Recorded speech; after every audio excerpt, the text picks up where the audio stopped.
My name is Mark Schwab. I'm from Germany.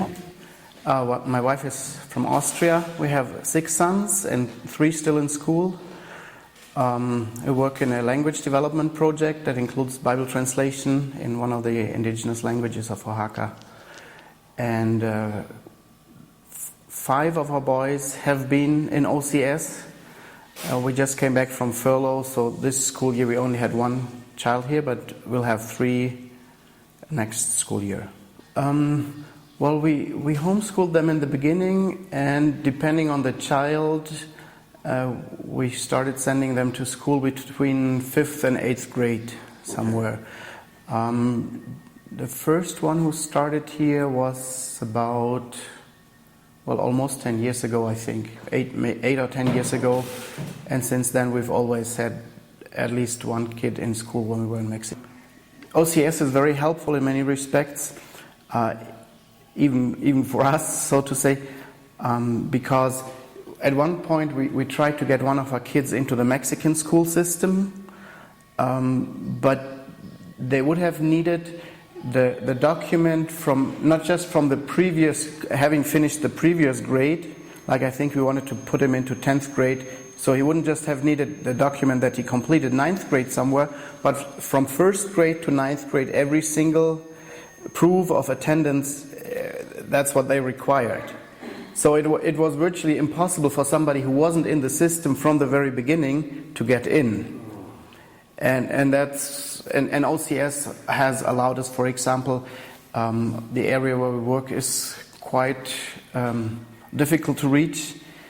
And we've gone there as a family for 2 weeks at a time, and then OCS allows us to do that, and the teachers give us the assignments for that time or the material, and so we've been able to continue doing that, and the kids come back and can join class again, so it's very uncomplicated, unbureaucratic, and that's been very helpful to us. The OCS, as I understand, started as a school co-op of several homeschool families, and we're very thankful for the qualified teachers we have here, but there's still a number of classes taught by volunteer parents because we don't have enough teachers to cover everything.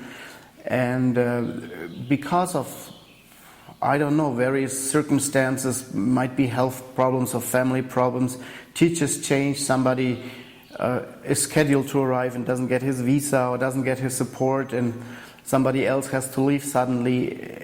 My son, who was here the past school year, had in 2 different subjects, he had 4 different teachers over the school year.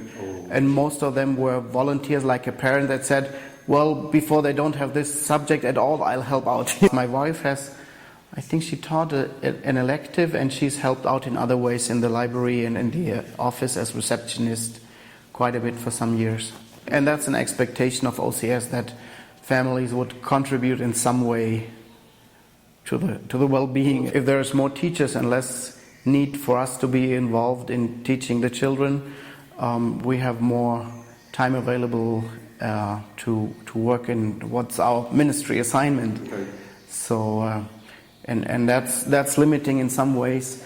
The more OCS needs the parents involved, the less we have the possibility. We had 2 of our children attended kindergarten, Mexican kindergarten, and one had like 60 kids in his class with 1 teacher when he was 5, and the teacher changed twice during the year.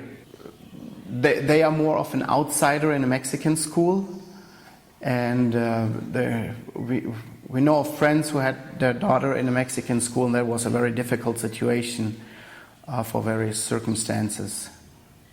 And here it's a community of people who understand the mindset. It's a Christian environment, and we appreciate that.